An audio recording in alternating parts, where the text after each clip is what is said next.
been watching you, audience, and so far I haven't detected an artificially intelligent robot amongst you.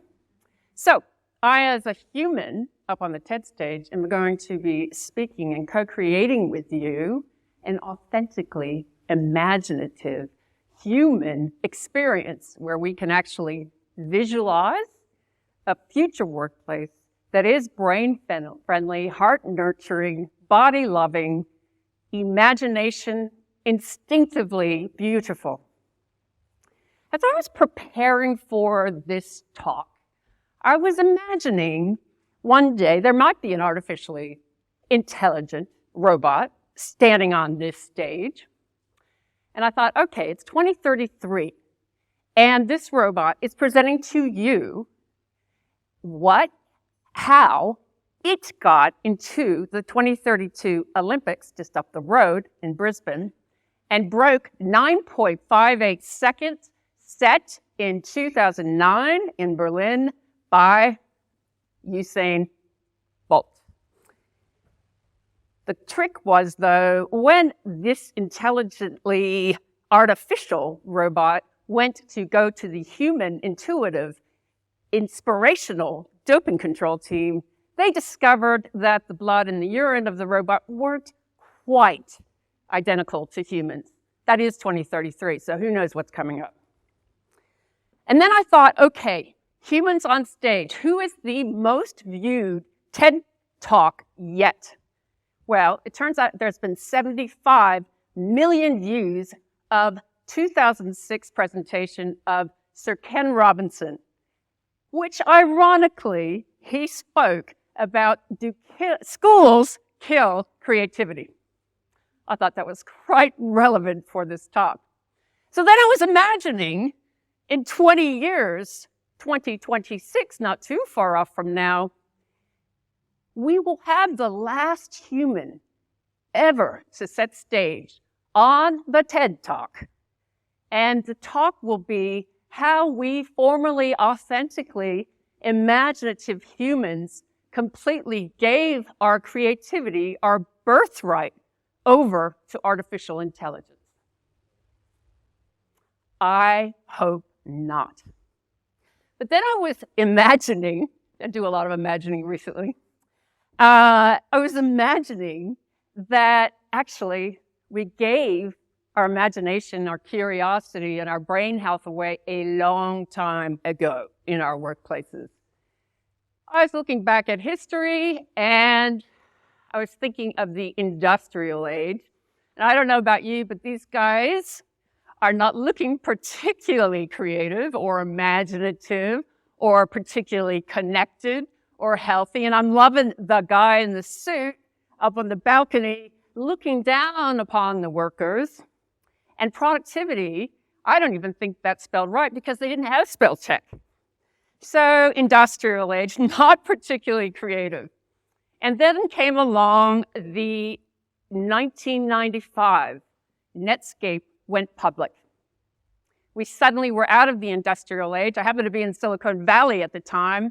And all of a sudden, we were so excited because finally, we were going to be able to actually connect to people all over the world, from China to South America to Cuba to Canada, you name it. And then I was thinking, you know, a workplace that I just went to last week to do some coaching doesn't look too far from this. I don't know about you guys. The trick, though, is this age almost has it worse than the industrial age. Why? Because these guys, and somewhere there's some girls, these guys actually work on computers 8 hours a day. They finish at about 6, sometimes 7, times like 8. They rush home, scarf down dinner. They try to see where their child is. Oh, I've got 1 more minute of the bath. I can do 2 sentences of a story. I've got to go to bed now, but I'm going to surreptitiously sneak my iPhone. Hopefully no one will see it so I can watch 3 more hours of the series I love on Netflix. And 3 hours is fine. I'll get by. I'm cool because I can get by on 3 hours of sleep. Oh, can you?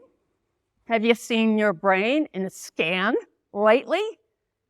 No. Do not. It is, as people have said, 7 to 8 hours. We have proof.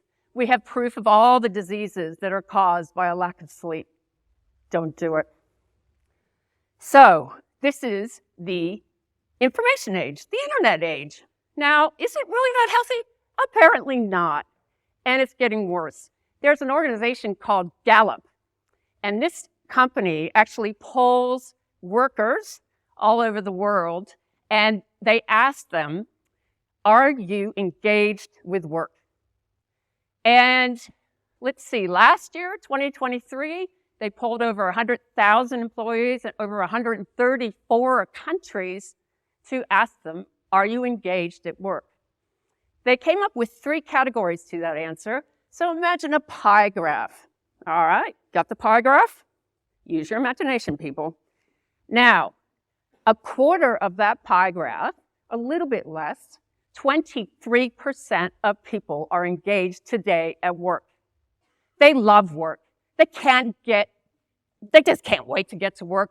It's not like the most of us where the heart attack rate on Monday morning is actually 20% higher than any other day. They love their boss, but their boss isn't their boss. It's the mentor. It's their friend. It's their coach. They love working with their team because they get rewarded as a team. There's new ideas. They love seeing their team face to face. In fact, the travel budget is an investment, not a cost. It's an investment because we actually need to be together in physicality, as far as I know, to get the real creativity. So 23% is not great because what comes next is more than 50%. 59% of our workers around the world are quiet quitting. That is a new term, the new black. Get that, you can write that down. Quiet quitting, what does that mean? It means we bring our body to work, but nothing else. No brain, no heart, no passion, no purpose. That's quiet quitting, 59%.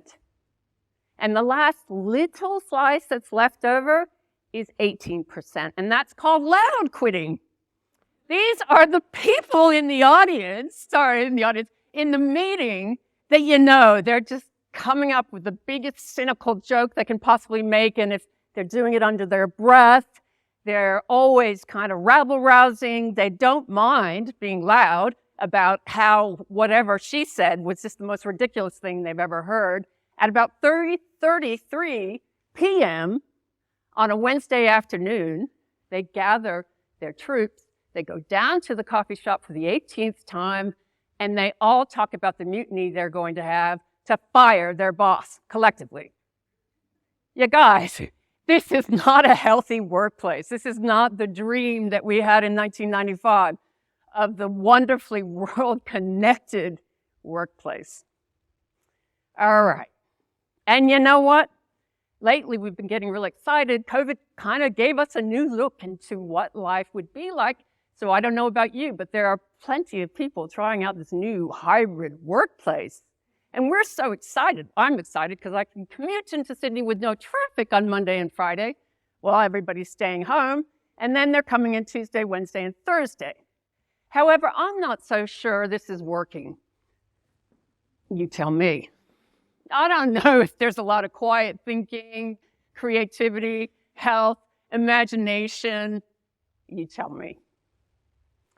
So, 2024.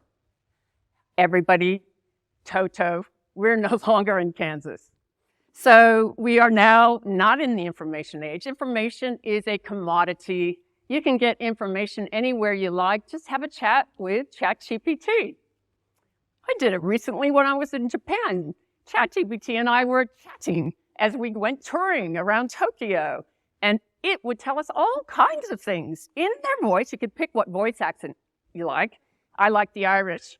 And was touring around because that makes sense in Tokyo. They're opposite extremes. Tokyo is incredibly on time. My Irish heritage is not. Anyway, so the ChatGPT era has popularized artificial intelligence. Artificial intelligence was actually coined as a term in 1954 by a guy called John McCarthy at Dartmouth. So it's not a new idea. Those of you who were around in 1977 when IBM Big Blue actually won the Garry Kasparov at chess worldwide. So it's not a new. And in fact, before artificial intelligence was even created as a term, a fellow in 1948 wrote a book where he flipped the digits, 1984. His name is George Orwell, and he created a book, you have to read it, that was all about Big Brother taking over our minds and an oppressive government, making us basically the machines you already saw. Well, guys, it's 40 years later. I don't know what George would be thinking in his grave, but have a look. I am not sure. So social media, because social media is the source of truth, they have a vision of dystopia. Now, I don't know. I had an imagination that maybe it looks like this. It's not a whole lot different. We have permanently hunched shoulders. We look at that screen all day long, despite the fact that I grew up in the 1970s, and my parents said I only was allowed a half an hour in front of that TV to watch the Brady Bunch. They, in turn, got a half an hour to watch MASH. So these guys are on it forever. They're glued to it. They're permanently hunched. The incredibly not beautiful artificially intelligent bosses are walking around and making sure that they do all the spreadsheeting and editing and all that stuff, and I'm not even sure they get to do that. Do we have to live with dystopia? I don't know. I was thinking maybe we're already living with dystopia. And so I was reflecting, all right, well, what are the current workplaces that we use all the time, all over the world? Well, we still have organization structures that are very fixed in their triangle element. There's a guy at the top who makes 400 times the average worker. There is this thing that if you get a contract for work, and it's like literally 25 pages these days, there's a little phrase that says, you must work 40 hours per week or more, but you have to work 40 hours a week. And in return, you get to be called a full-time equivalent. You're one full-time equivalent. For those of you who know corporate, it's FTE. Now, on the other hand, if you get to have another 24-page contract that says you have to work for 20 hours a week, and we don't care how many hours per that, you are 1/2 of an FTE, and you get paid half as much as that, which makes me think that this person over here must be twice as much creative as that person. And together, the CEO is 400 times as more creative as we are. So, all right, and then here comes my favorite and my worst nightmare that I've been fighting for 30, 35 years. And it's this oxymoron called performance management. And it goes like this. Every year, we have performance management. And despite the fact that our managers haven't spoken to us all year, we suddenly get a rating from 1 to 5. If you get a 1, I'm sorry, but you are going to be ejected at any minute now. You are no hope, no potential whatsoever. All right, I'm sorry, guys. But then, if you get a 3, which you will get for the next 10 years, 11 years or so, you have met expectations. Well, that's great. I didn't even know I had any expectations. I had this list of 5 KPIs, key performance indicators, but it didn't really have anything to do with my job. But fine, I met expectations. That's what I always get. I might as well always do that. And if every once in 10 years you might get a 5, you have exceeded expectations. And this is the way I think our dystopian world works today.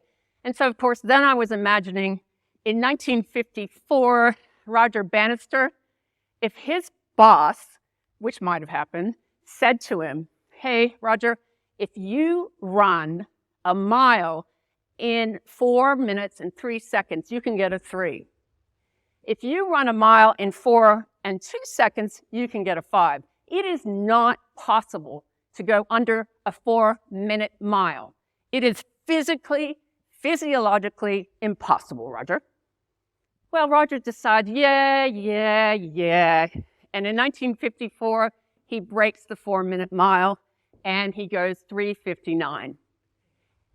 46 days later, John Landy of Australia goes 3:58. And that is amazing. That's not happening in our workplace today. So what if are two really important words for us now. What if and potential. So ChatGPT and I have, been spending some time together, and I was doing the creating. I was doing the imagining of what a future workplace might look like. ChatGPT was just taking the instructions. That's very important to remember. I was doing the creating. There is no way ChatGPT could have created this. I did many, many iterations, but I did it by myself, so it's suboptimal. It would have been better if we all did it together. But these people don't have many computers around. These people are walking and they're using their body, they're drawing, they're painting, they're laughing. I bet there are some young people. I bet there are some elderly people of which I might be getting into now. It is a tribe there, and it's a place formerly known as work.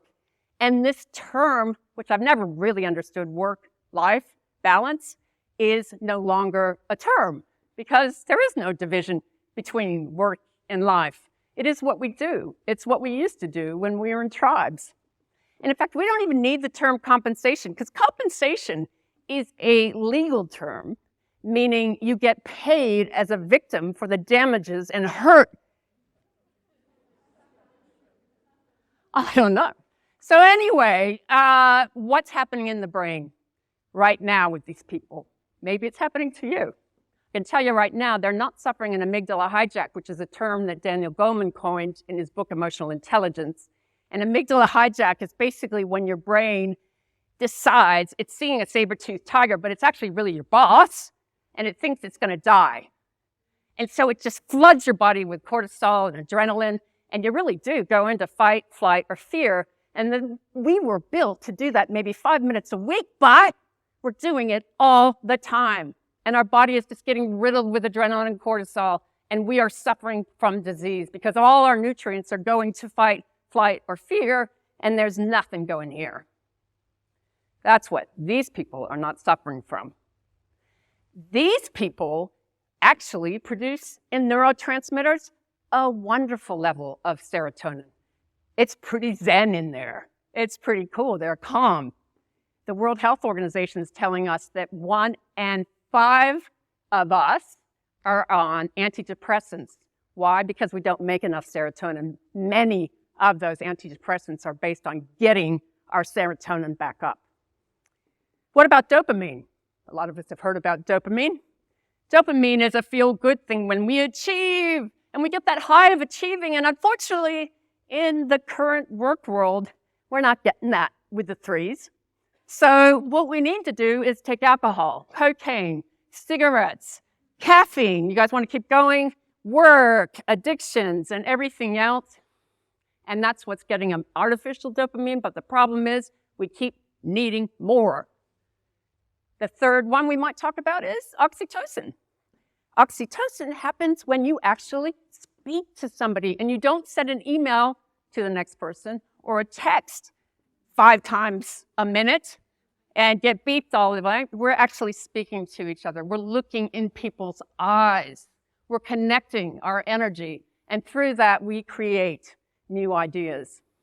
So those neurotransmitters. Now, in those brain waves, while we're at it, are amazing brain waves, because right now, today, in our today's work world, we're pretty high vibration. If you saw an electroencephalograph, you would see in our brain waves, because they're very rapid, they're being instructed by the release of adrenaline and cortisol to go very fast. That's what we do. It's destroying our body. Now, you guys, I can feel a bit of alpha brainwave, and it's going a lot slower. And as we said, where do you guys get your best ideas? I've been asking that question for 35 years, and I still haven't gotten, well, it worked at 3:33 p.m. on Wednesday. 86% of the people I've asked that question say the shower. So I was thinking, okay, let's put a whole bank of showers, maybe all around there, and we won't have any problems with HR because it's not called human resources anymore. It's actually called people and talent. Showers are okay. So that is neurotransmitters, that is alpha. And by the way, with the brain waves, when we do get 7 to 8 hours of sleep, and we do get the proper number of cycles of both REM and deep sleep, REM produces theta waves. Have you ever had an aha at work? No. So the people at 2 o'clock in the morning that have a notebook by their bed suddenly wake up, because you will wake up out of a cycle. You might know you're not waking up, but those cycles you're waking up. And with an alpha brainwave, you bridge the theta brainwave so that your conscious can remember these amazing reconnections, because the theta wave actually triggers the release of catecholamines, which create this thing that we're so excited about, neuroplasticity. And neuroplasticity is about changing the way our brain is wired. The problem is we're not going into theta. No way. We're lucky if we go into alpha. We're lucky if we have 2 hours. We need 7 to 8 hours. We can actually have theta at work. That's what I'm visiting. And the really cool one is the delta wave, which is, the delta wave is right in that deep sleep where you go into, I don't know where we go actually, but it's the delta wave that you see great artists, great singers, great golf players, great tennis players in the zone. They are in a delta brainwave. And when you're in a delta brainwave, we're now seeing that we get this extraordinary gift that we have given away called intuition. And it's one of our birthrights to have intuition. And we get this thing called empathy. We actually look at each other and we imagine what could be going on. And we follow up with, how are you doing? That's delta wave. We are not getting delta wave in this workplace. What else is happening? The prefrontal cortex is on the forehead. It's right here. The human being has got the most developed prefrontal cortex. It's where we do our managing. It's where we do our prioritization. It's where we do our planning. The problem is neuroscientists call this thing the Goldilocks of the brain. Why? Because there's never enough right environment for the PFC to work. It's either too hot, the porridge, or it's too cold. These guys, it's just right.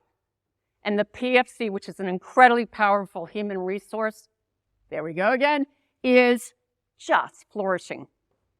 What's happening to the gut? The gut is incredibly well fed because of the food that we eat, which actually are the natural foods that you'd find on the outside ring of the grocery store. One of the tricks, you stay on the outside ring and eat whole food, and the gut is no longer leaky like most of our guts in here today. And if it's not leaky, then it's not producing the toxins which are sneaking out of the gut and going into the bloodstream and crossing the blood-brain barrier. Our gut-brain health, as we're learning, is absolutely essential. And what about our breath? What about our breath? Our breath, I have so many executives that come into my coaching rooms and their breath is always here. Where's your breath? Is your breath coming down here?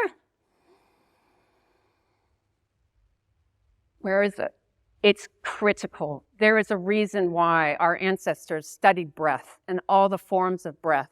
The Vedics called it pranayama. You can study pranayama for years and learn the power of the breath. Hey, it's the only function we can actually use when we're going into a panic attack or just a little bit of a saber-toothed tiger.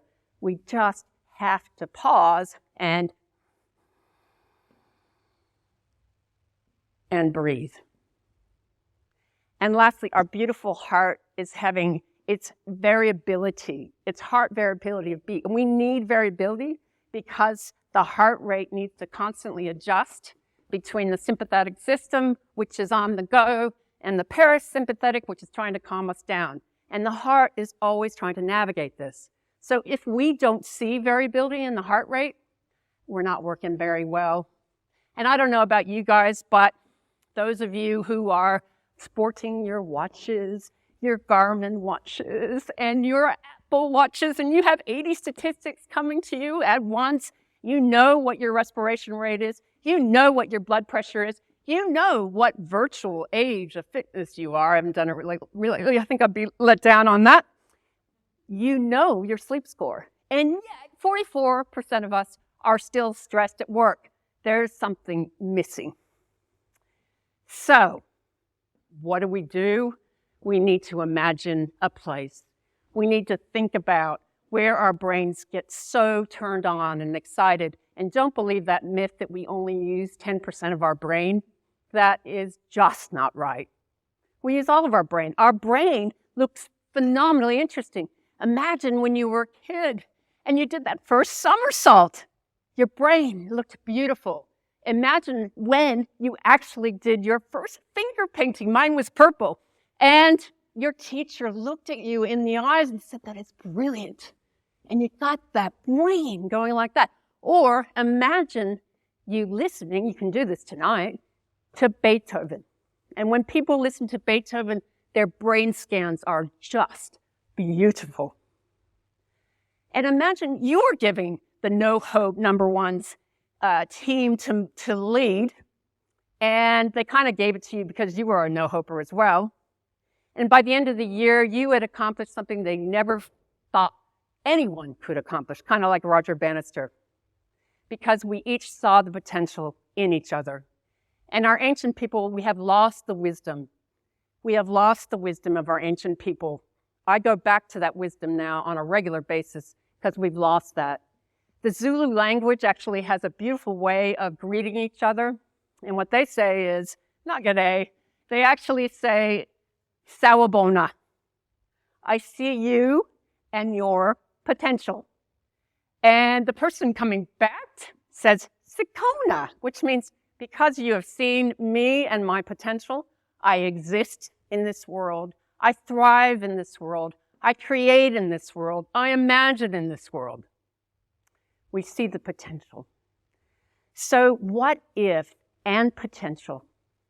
What if on the 20th anniversary, well, actually, let's make it 2042. We'll do what George Orwell said. So it's 2024. Let's just reverse the numbers like he did. And we'll say in 2042, what if up on the stage tonight, on a stage was a whole bunch of humans doing a TED Talk. No artificially intelligent robots in the audience, nothing. And so we were all up on the stage, and there was all ages of us, and we were talking about how we reclaimed our brain friendliness, how we reclaimed our body nurturing, how we reclaimed our passion, our creativity. There was no work-life balance. Going back to Sir Ken, the schools actually did create, and in fact, we loved having the kids around because they were we learned from them. We loved having the elders because of their wisdom. And wisdom is profound, and we need that. So what if in 2042 we had humans on the stage presenting to us? Wouldn't that be amazing? Well, it's up to us.